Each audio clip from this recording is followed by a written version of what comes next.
जिस तरीके से मेरे केस के अंदर जो बातें मैंने नहीं कही वो मेरे साथ एडिट करके मेरी तमाम बातों को अपनी मर्जी का रंग दे के जो मेरे गले डाल दी गई, वो सारी बातें जैसे जैसे चलेगी प्रोसीडिंग अदालत के अंदर आपके सामने वो चीज़ें आती रहेंगी, लेकिन मैं उस पर बात फिलहाल नहीं करना चाहता। जैसा मैंने आपको कहा कि वो सब जुड़े, जितनी यहाँ पर करप्शन करके ये लोग पैसा कमाते हैं, मैं दोबारा रिपीट कर रहा हूँ, जितने आम MNAs आम MPAs उनका ड्रीम होता है, ये अभी वोट बिके थे, लोटे हुए थे, जितने पैसे लेके ये लोटे हुए थे ना, वो मैं 3-4 महीने में मुझे यूनिवर्सिटी उतने पैसे देती थी, साल की बात नहीं कर रहा।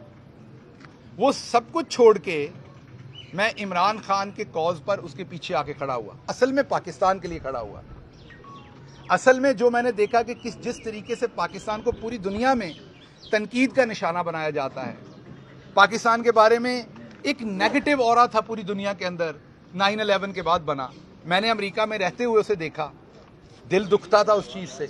मैं पूरे दावे से कहता हूँ कि अक्सर, क्योंकि अब समझ आई है सियासत में लोग करप्शन क्यों करते हैं, मुझे ये समझ आई है। अब वो इसलिए समझ आई है कि आप पे सच्चा या झूठा जैसा भी केस बने, आपको करोड़ों रुपए चाहिए वो केस लड़ने के लिए, और केस सियासतदानों पे बनते हैं। फिर आपको इलेक्शन लड़ने के लिए करोड़ों रुपए चाहिए, तो सियासतदान बंधा हुआ है करप्शन करने के लिए। मैं करप्शन को जायज़ नहीं कह रहा, मैं ये नहीं कह रहा होनी चाहिए, मैं आपको वजह बता रहा हूं कि ज़्यादातर सियासतदान क्यों करप्शन करते हैं, क्योंकि उन्हें हर टाइम डर रहता है कि उनके ऊपर कोई सच्चा और झूठा केस बना दिया जाएगा, और जब बन जाता है तो करोड़ों रुपए चाहिए उस केस को जीने के लिए।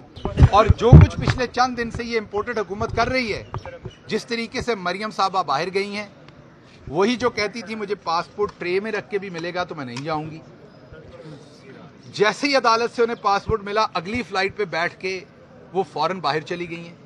अब वहाँ बैठ के सौदेबाजी होगी, डीप फेक वीडियोज़ इशू होंगी, वहाँ बैठ के औरत कार्ड खेला जाएगा, यहूदी कार्ड खेला जाएगा, वहाँ बैठ के कादियानी कार्ड खेला जाएगा।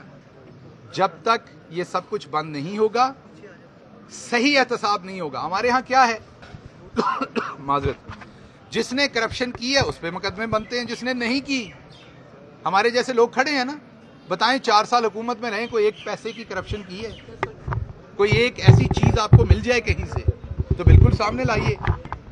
हमारे जैसे लोगों पर और तरह के केस बन जाते हैं, उनके ऊपर करप्शन के बन जाते हैं। एंड ऑफ द डे एक आम शहरी को सारे एक ही जैसे लगते हैं। मैं भी मुजरिम बन के खड़ा हूं यहाँ, जिन्होंने अरबों रुपए लूटे वो भी मुजरिम बन के इन्हीं अदालतों में आते हैं, उनके भी पीछे ऐसे ही नारे लगते हैं, वो भी विक्ट्री साइन बनाते हैं, मेरे जैसे के पीछे भी ऐसे ही साइन नारे लगते हैं। मुझे तो जेल के अंदर जाके ये लगा कि वो स्लेवरी का इंस्टीट्यूशन है। अगर जो आम कैदी है वो चल रहा है और जेल का कोई अमला सामने से आ गया तो उनको अहकामात हैं कि वो खड़े नहीं हो सकते, बैठ जाएंगे फौरन। गुलामी की मैंने बदतरीन मिसाल वहाँ देखी है, जो प्रैक्टिस है इंसान की खुदी और उसकी सेल्फ रिस्पेक्ट को डैमेज करने के लिए। एक गरीब कैदी जो है वो बेचारा अगर चल रहा है, मुशक्कत कर रहा है, मसलन उसको जेल में घास काटने का काम मिला हुआ है या खाना देने का, और वो अपनी जिम्मेदारी सर अंजाम दे रहा है, और आगे से कोई जेल का अमला आया है तो उसको अहकामात ये हैं कि वो ज़मीन पे बैठ जाएगा नजरें नीचे करके। ये आज़ाद मुल्क में तो ऐसा नहीं होता है, तो गुलामों के साथ होता है। तो मुझे जेल के अंदर ये लर्निंग हुई कि ये क्योंकि गुलामी के ज़माने में ये बनाया था अंग्रेज़ ने इस तरह का कानून, और जेलों के मैनुअल वो आज भी उसी तरीके से इम्प्लीमेंटेड हैं जेलों के अंदर। तो बिल्कुल ये काम करना चाहिए। हमारे जो वज़ीर दाखिला हैं पंजाब में और जेल के भी हैं, मैं उनसे गुजारिश करूँगा, मेरे भाई हैं, दोस्त हैं, कि ट्विटर पे ज़रा टाइम थोड़ा कम दें, आप ज़रा थोड़ा सा वक्त जो है वो जेल की इस्लाहात पर दें, जेल के बारे में सोचें।